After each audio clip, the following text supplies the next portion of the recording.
Fired. With those words, my husband's shoulders slumped in disappointment. No, no, no, he muttered. Isn't that the best development? There's still a chance of winning this battle. I watched as the unscrupulous, bald-headed president confidently declared, "We'll win this on our own. My name is Sammy." The other day, when the microwave went ding, I instinctively said, "Yes, yes." And my daughter gave me a weird look, saying, "Mom's talking to the microwave." I'm a 40-year-old who got weirded out. Oh well, with things like Alexa and Siri, it's not strange to talk to machines these days. It was embarrassing because it was unconscious. But compared to the incredibly embarrassing people I've met in the past, talking to the microwave is not a big deal. This is a story from about 15 years ago. I was working at a certain company. The company itself was small but elite. However, it was a company that excelled in specialized tasks, such as creating programs to protect computer security. It had earned trust from major corporations, and its performance was decent at that time. The internet was not as widespread as it is today, and there was still considerable room for development in areas like security. Hence, the company was reasonably expected to continue growing in the industry. It was during this time that I met my current husband, Simon, who was a colleague. We eventually got married. However, even before marrying him, I had been bothered by advances from the company president. I have to say I was a cute child since childhood, well regarded even in the neighborhood, especially since I didn't gain weight and grew up smoothly. I was often asked by magazine photographers to take snap photos in the streets, being envied by everyone. I had the side effect of easily attracting troublesome men, and the president was one of them. Thanks to that, I don't like my own face. Even if I just said good morning, the president evaluated it like this: "You're a good girl, always greeting me with a smile every day." And he would proudly talk about it to other employees. At that time, the president was 48 years old. He was bald, and the remnants of his hair that remained were plastered onto his forehead. Despite that, he seemed satisfied, showing no intention of fixing it. He wasn't particularly pleasant, and he was arrogant towards disliked employees while being kind to those who brought benefits to the company or pretty girls. He had a somewhat autocratic nature, creating differences among employees for better or worse. I couldn't help but feel a physiological discomfort from the president's actions. However, he was my superior, and I had to get along with him somehow. But how do you deal with a man who mistakenly thinks you're relying on him just because you went to report work? The answer was unclear. So, I managed to avoid the president's favor in a relaxed manner. But when I announced my marriage to my husband, the president started persistently inviting me to meals. Although our workplace romance was kept secret, people who knew about my relationship with my husband knew. However, the fact that the president increased his attempts at this timing showed that he hadn't realized anything about my relationship with my husband until then. It was just things like feeling his gaze or hearing that he liked me from other employees. So, I had intended to handle it with grace, but it became troublesome when it escalated. How about going to a private Italian restaurant? We can spend time without reservation. Just the two of us. I said I would treat you last time, but you refused, saying you didn't have any money. I bought wine from your birth year. This time, let's drink it at my place. It won't cost you anything. Didn't you say you didn't like alcohol? I found a bar where they specialize in sweet cocktails. Let's go together. We can reserve a private room. And there's a spacious space in the back. Hey, when are you going to go out with me alone? Even after repeatedly refusing all these invitations, the president didn't give up. He believed that I was aware of his feelings and was intentionally teasing him, calling me a little devil. Any invitation was too transparent, with an obvious intention to get me drunk and take me to a private room. It was impossible to consider it as part of work. If he suggested going to a crowded park in front of a police station and invited me to drink water while trying to lick salt, although I would hate it, considering it as part of work and attending wasn't completely out of the question. But in the end, would I go? No. Did you catch me? He chuckled. Because he was so persistent, one day I said, "Please give up on me. It's bothering me." Until then, I had avoided expressing my feelings like this because I was afraid that if I did, the president would realize that I was aware of his interest, making the situation more complicated. But on this day, the stress got to me, and my true feelings slipped out. The president, as expected, happily smiled and put his hand around my waist. "You were aware of my feelings all along, deliberately teasing me, you little devil." His creepy touch gave me goosebumps, and without thinking, I pushed the president away and just ran away. Originally, my husband had been worried about the president's actions, suggesting that I quit my job. However, I stubbornly stayed in this company because I wanted to see my husband working up close. My husband was the top technician in the company, and he is currently developing a new system that is expected to double our performance. Once completed, I desired to continue observing my husband, who always works so diligently. If I quit and sought employment at the same company, it would be unthinkable. So despite enduring the creepy president, I wanted to stay. However, it seems like it's time to put an end to that. The next day, I submitted my resignation letter to the company, meaning the president. Since last night, I had already discussed everything with my husband, and he strongly advised me to resign. So with a determined mindset, I confronted the president. However, the president did not accept it. He tried to retain me by offering various favorable conditions, such as raising my salary or giving me a higher position. If only he had said, "I'll resign so you can stay here," I would have happily remained in this company. What's causing you so much dissatisfaction? "If you want, I can even promote you to be the president's wife," said the president, smirking. I couldn't fathom why that made me uncomfortable. "I've told you many times I'm already married.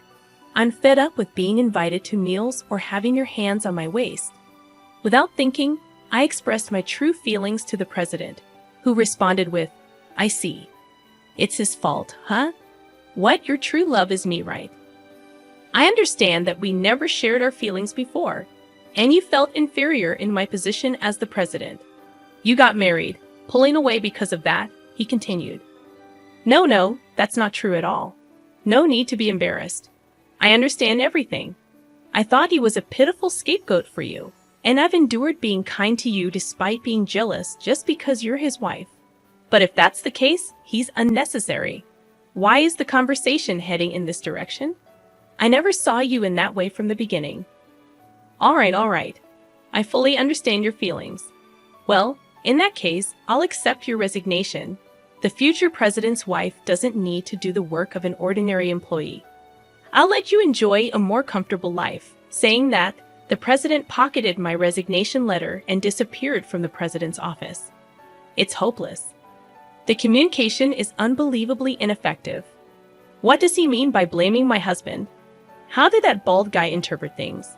Oh, wait a minute. Isn't this surprisingly lucky for both me and my husband? Just got married, and now I'm unemployed. My husband smiled, troubled, and said, "What's wrong?" To that, I replied with a smile, "Well then, congratulations." That system you were developing. It was meant to extract suitable customers for the company, right? Yeah, but if you're not there, the data won't be updated. There's no point in looking at old customers that haven't been updated for a long time. But the foundation is already there, and someone else can understand and execute the update in less than half a year, right? Yeah, that's not it. Hey, how about using that half a year effectively and starting your own business? To my proposal. My husband looked surprised, but ultimately burst into laughter, saying, "You're quite cunning. That's good. I can work with my husband again." My husband's actions from that point were swift. 30 days after being fired, as the president declared, we used our savings to start a business. During this time, my husband had been talking to the outstanding employees of the previous company. "If you want, how about joining our company?" Well, it was more like headhunting. The bald president, who couldn't even use a computer, was often unaware of the struggles on the front lines and would often impose impossible tasks. Thus, other employees said, "If there's any company where you who can do the job better than anyone will understand the side of the workers, It's yours. As a result, almost all employees decided to switch to my husband's company, leaving only the upper management whom the president favored. If I had stayed in that company, I might have been among them. Furthermore, following my suggestion, my husband developed a new system, an upgraded version of the one built in the company. He leveraged his connections from the previous job to not only secure jobs, but also created 2 new security systems and sold them to other companies. Originally, in a field with few competitors, people tended to flock to companies that produced better products. The number of companies requesting work increased rapidly, and within 4 years of starting the business, my husband's company became the industry leader. With the company's performance on the rise, the employees were feeling elated until one day, the president suddenly visited our company. Unable to ignore him, my husband reluctantly guided the president to his workspace, doubling as the president's office. Worried, I also accompanied them. "What can I do for you?" my husband asked as the president immediately bowed with tears and apologized. "I've been watching your actions for the past few years. I now realize that Sammy really hated me. I genuinely regret it." My husband listened quietly. He explained that the previous company was in financial trouble, short of staff, forcing excessive overtime on employees, and unable to pay overtime wages. If asked whether I wanted an apology, it didn't matter at this point. After all, my husband is clearly earning more now than when he was at the previous company, and he has increased the salaries of the employees. No matter what the president said, we're happy now, so it's fine. I had no interest in the president's apology, and it was just a waste of time. "If that's all you came for, could you leave? We're busy too." In response to my husband's words, the president got off the sofa, sat on the floor right there, and pleaded, "Please come back to our company. With you, our performance should recover. Please help us."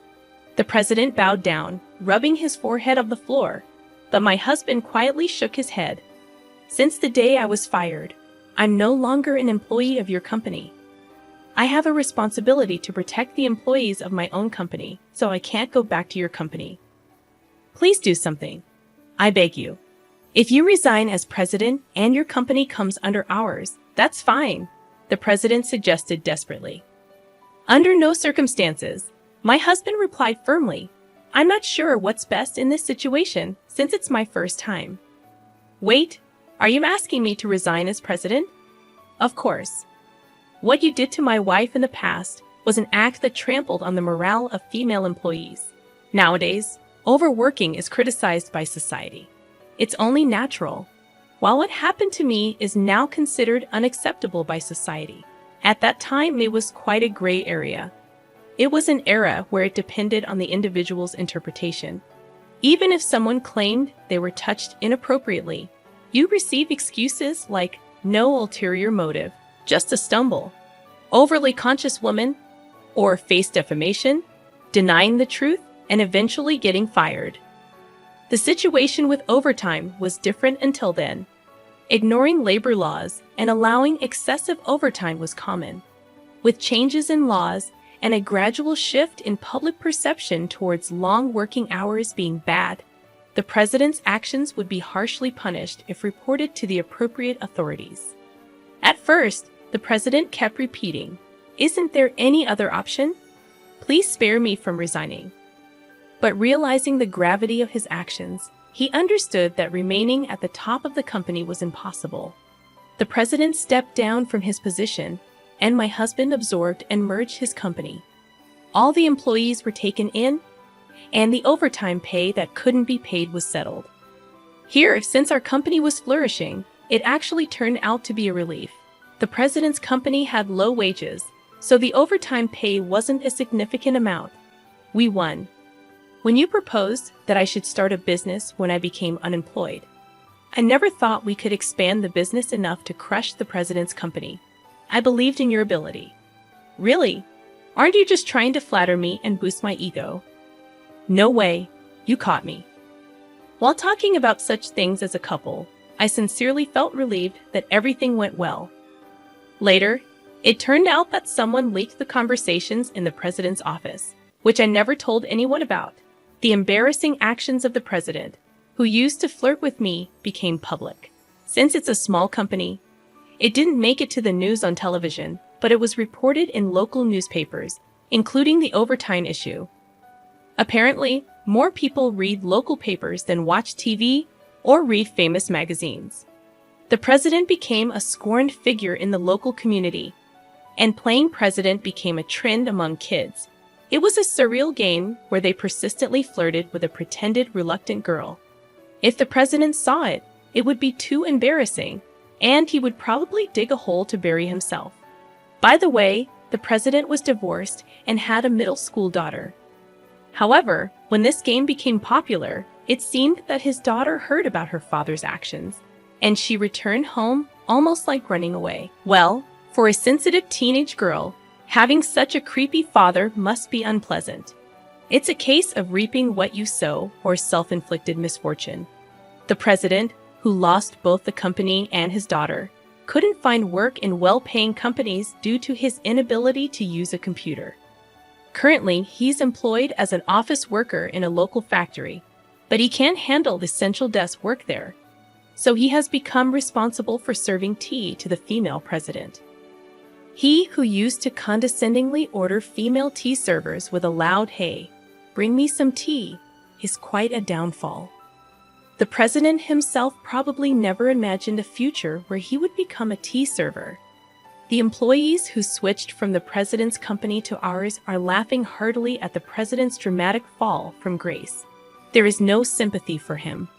On the other hand, my husband and I were blessed with 2 children. Our daughter is talkative, making fun of me when I bow my head during a call or respond to the microwave. Well, she's cheeky but cute. Our son is a year younger and seems to excel in computer-related matters like his father. Despite being still young, he creates small programs, so I think he has a promising future. Unbiasedly speaking, it would be nice if he could take over the company. He, however, wants to become a YouTuber, work for Uber Eats, or be a pizza delivery guy. Wait, son, isn't there anything else? While being tossed around by the children every day, we enjoy our happy days. How did you find this story? Don't forget to subscribe to the channel. See you in the next video.